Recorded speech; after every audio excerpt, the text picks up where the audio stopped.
ভক্তি ভরে তারা মায়ের পুজো করার পর মাকে নিজের মনোবাসনা জানান। কৌশিকী অমাবস্যার দিন সাদা ভাত বা ময়দার তৈরি খাবার, আলুর তরকারি, দুধ, দই, ফলমূল বা পায়েস প্রভৃতি খাবার খেতে পারেন, কিন্তু কোনো প্রকার নেশা জাতীয় কোনো খাবার এই দিন গ্রহণ করবেন না।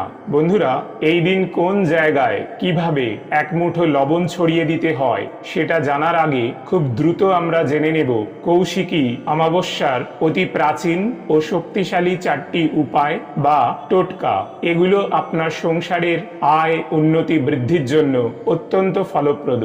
প্রথম উপায়টি হলো, এই রাতে ঘরে ঘিয়ের প্রদীপ জ্বালিয়ে দক্ষিণ দিকে মুখ করে দেবীর নাম জপ করলে ভূত প্রেত নজর ও অশুভ শক্তি দূর হয়।